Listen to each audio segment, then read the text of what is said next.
a 1,450-mile-long, 2,330 km river, the fifth longest in the United States, completely runs out of water before reaching its natural end. This is the mighty Colorado River, a critical lifeline serving approximately 40 million people across the American West.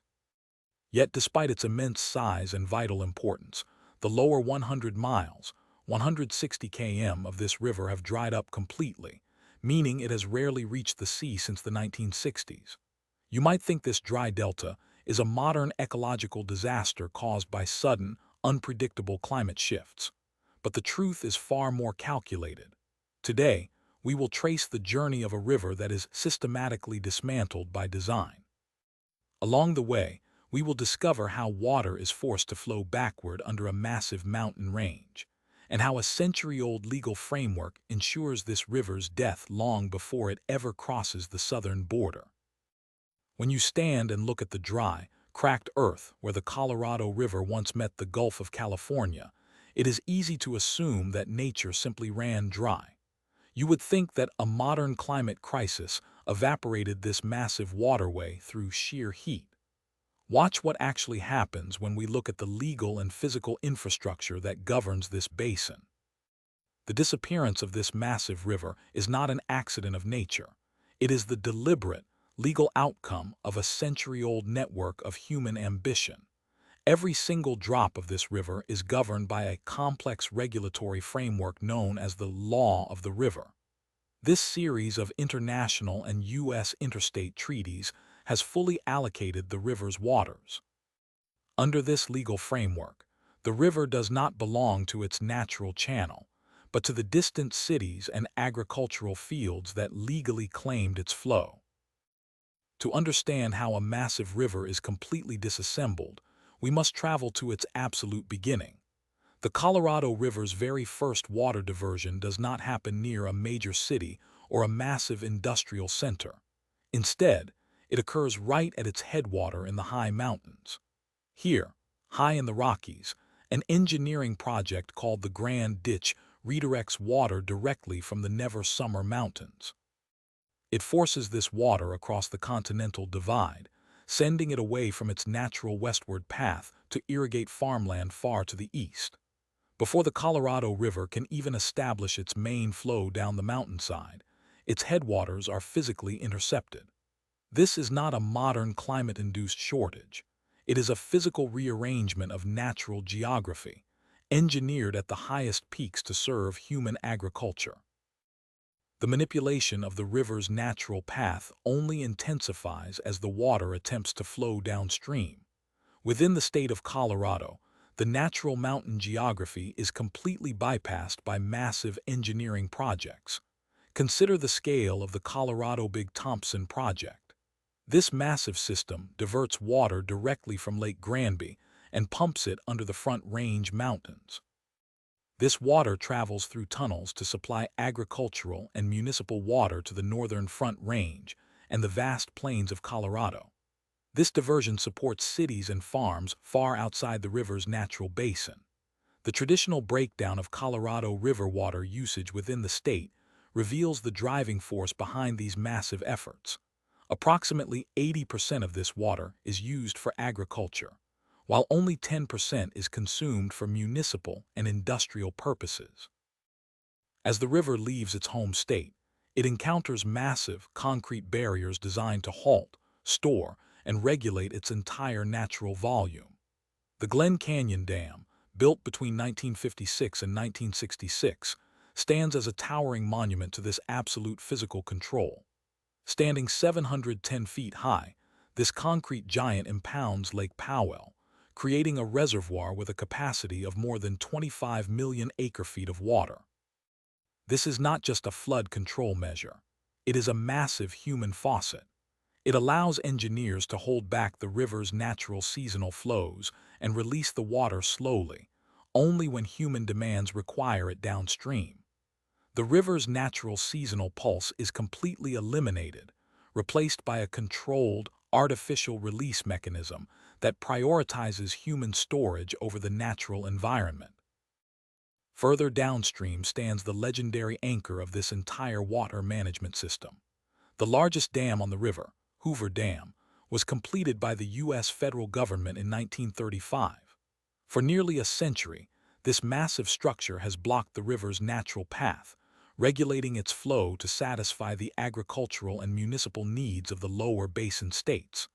By the time the water reaches this point, the river is no longer a wild, natural waterway.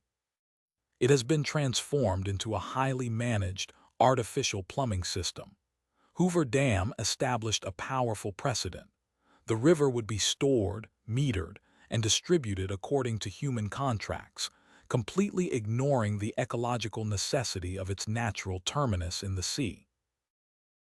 This brings us to a critical realization that completely reframes how we view this environmental issue.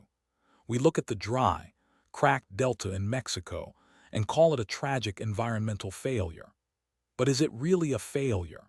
When you look at the sheer scale of the dams, reservoirs, and aqueducts, you realize that the dry delta is actually the system working exactly as it was designed to. This is not a story of a system breaking down under the pressure of a changing climate. It is the story of a system performing perfectly according to its design. Every dam, canal, and pipeline was built to ensure that not a single drop of water was wasted by flowing into the sea. The dry delta is not a tragedy of neglect, but the ultimate monument to human engineering success. To see where the river actually goes, we must look away from its natural channel entirely. The majority of the Colorado River's waters are diverted into the Imperial Valley of Southern California. Here, in the middle of a hyper-arid desert, intensive human engineering has created one of the most productive agricultural regions in North America. An extensive system of dams, reservoirs, and aqueducts diverts almost the entire flow of the Colorado River to turn this barren desert green.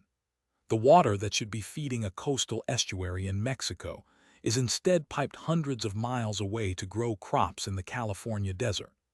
The river's natural end was traded for agricultural productivity, systematically draining the river dry before it can reach the ocean. The physical consequences of these massive diversions culminate at the international border, where the natural river bed is reduced to dust. In Mexico, the Colorado River forms the boundary between the states of Sonora and Baja California. By the time the river reaches this border, it has been stripped of almost its entire natural volume. The river approaches its mostly dry delta at the tip of the Gulf of California as nothing more than a trickle of agricultural runoff and salty drainage. The final 100 miles, 160 km of the river channel, which once supported a thriving, lush wetland ecosystem rich with birdlife and marine species, is now a silent, dusty expanse of cracked mud and desert scrub, completely cut off from the sea. This heavily engineered system worked without interruption for decades, but it left no margin for error when nature changed. Since the year 2000, an extended drought has gripped the western United States. This severe, ongoing drought has directly conflicted with the steadily increasing human demands for Colorado River water. Because the law of the river legally allocated more water than the river naturally produces even in wet years, the entire system is now in a permanent, structural deficit. The 40 million people who depend on this water for their survival are now facing the harsh reality of an overallocated river during a historic dry spell, exposing the fragile nature of our total engineering control over the natural world. Ultimately, the dry delta of the Colorado River is not an unpredictable tragedy of sudden climate change. It is the deliberate, physical consequence of a century of systematic engineering choices. We did not lose the river to drought. We dismantled it, mile by mile, from the grand ditch at its headwaters to the massive canals of the Imperial Valley. The river does not fail to reach the sea because of a changing climate. It fails to reach the sea because we chose to build a massive civilization in the desert. We designed a system that values irrigated fields over a flowing river, and the dry sands of the Gulf of California are the precise, quiet proof of our engineering success.